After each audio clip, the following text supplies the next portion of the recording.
안녕하세요. 달콤한 국어입니다. 오늘은 인문예수 1강 구조주의 언어학과 인류학 내용 살펴보도록 하겠습니다. 지문 내용 빠르게 살펴보겠습니다.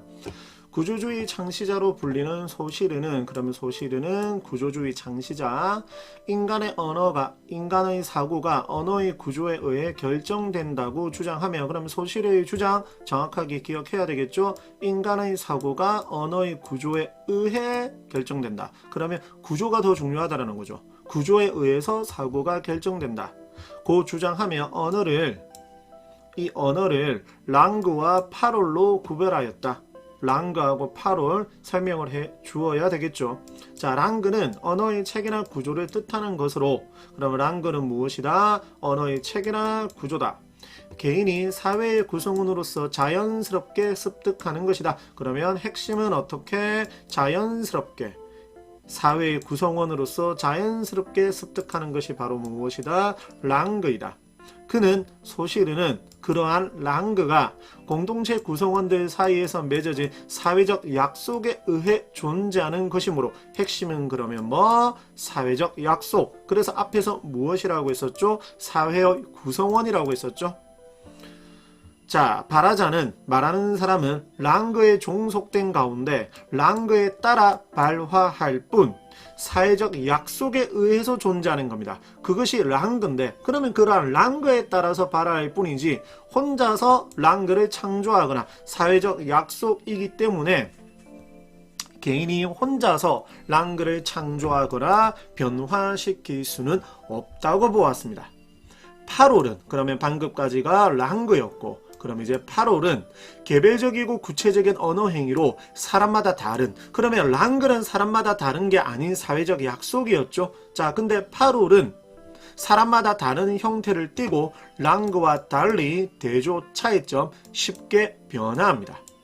가령 예시, 동일한 언어 규칙을 바탕으로 인간들이 대화를 나누더라도 사람마다 발화의 형태, 모습은 모두 다른 건 파롤.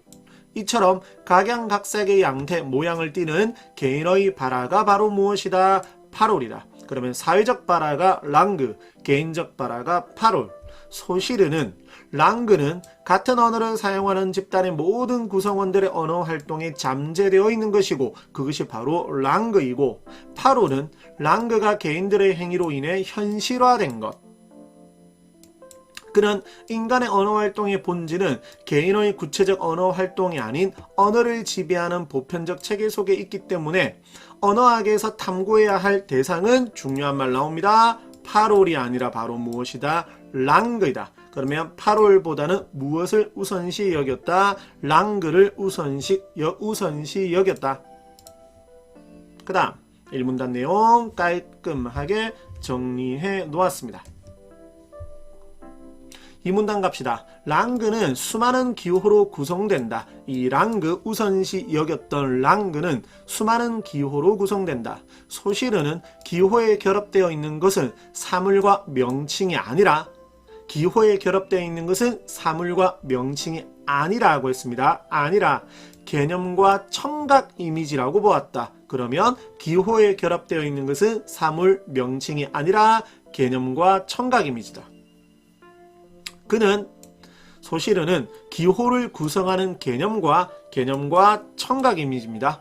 각각 기의와 기표라는 용어로 표현하였다. 그러면 개념이 기의, 청각 이미지가 기표, 즉 기호는 기의와, 즉 개념과 기표, 청각 이미지의 연합체인 것이다. 소시르 이전의 언어학자들은, 조금 지우고 내려갈게요. 이전의 언어학자들은 대상을 가리키는 기호가 존재하기 전에 대상에 대한 명확한 개념이 이미 존재한다고 보았다. 그것이 소시르 이전 언어학자들의 생각.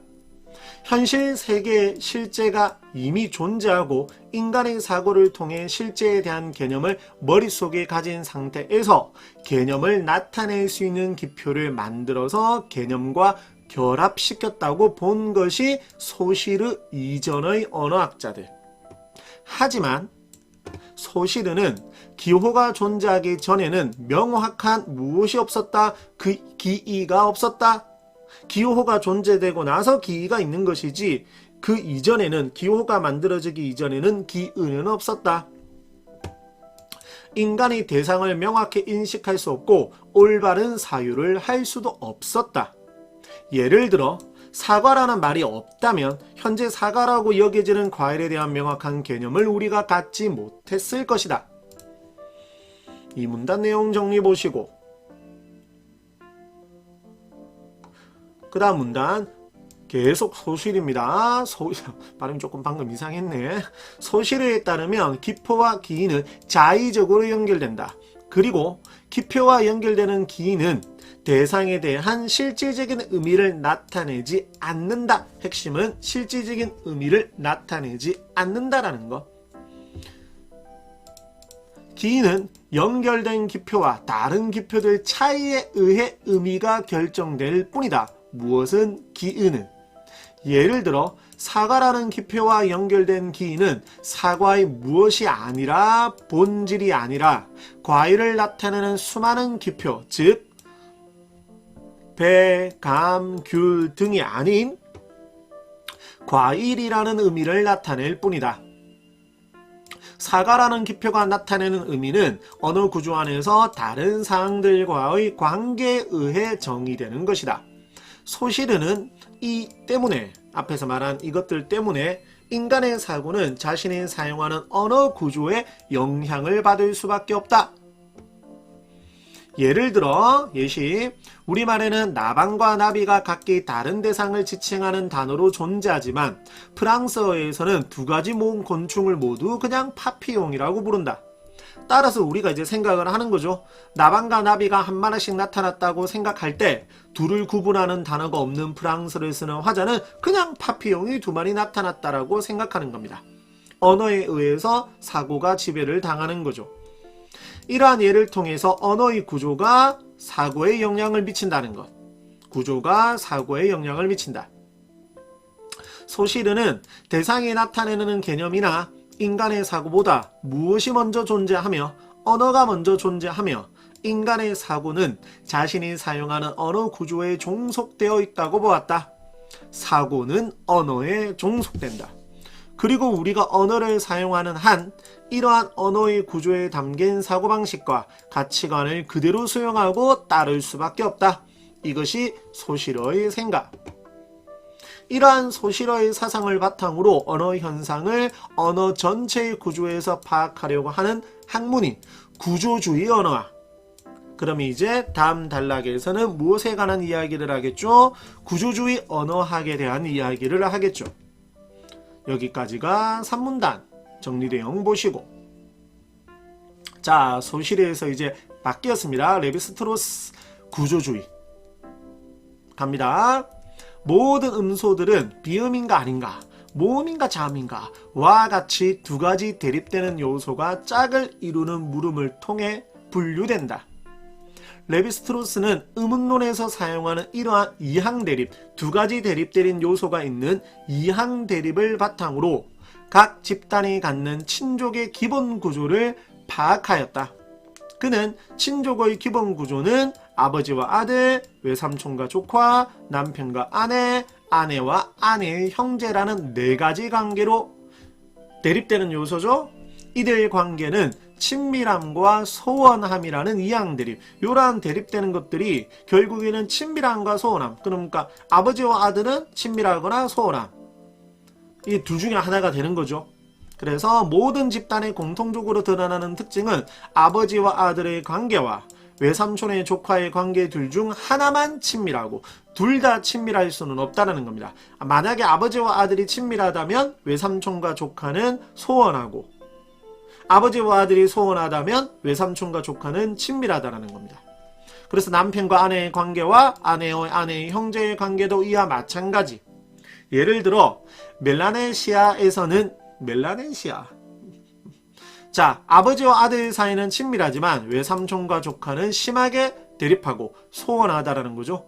트로브리안드 섬에서는 부부 사이는 친밀하고 개방적이지만 아내와 아내의 형제 사이는 좋지 않았답니다. 그는 모든 사회 집단이 이러한 이항 대립으로 이루어져 있으며 각 집단의 우연은 존재하지 않는다. 레비스트로스는 이처럼 각 사회는 친족 사이에 키워야 할 표준적인 감정을 무의식적으로 체계화하고 있고 집단에 속한 이들은 의식하지 못하는 사이에 이러한 감정을 내재화한다고 보았다.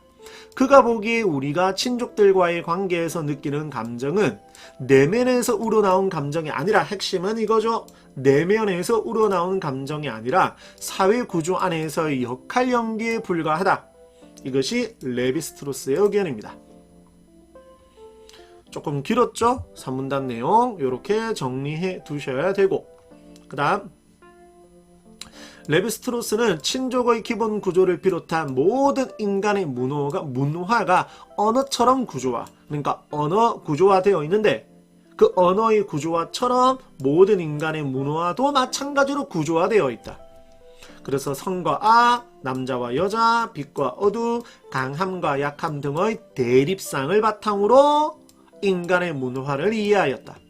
그는 언어를 문화의 조건으로 보고 언어가 문화에 미치는 영향에 대해서 고찰 생각하였는데 음성 언어를 순수한 것으로 문자 언어를 저열한 것, 대립이죠 전부 다. 문자 언어가 문화에 부정적인 영향을 미친다고 보았다. 그는 유럽인에게 문자를 배운 브라질의 사용 수준으로 사람들의 위계를 정하는 것을 발견하고 문자가 타락시켰다고 비판하였다. 그러니까 무엇을? 음성 언어를 순수한 것, 문자 언어를 저열한 것으로 본 것이죠. 여기까지가 5문단.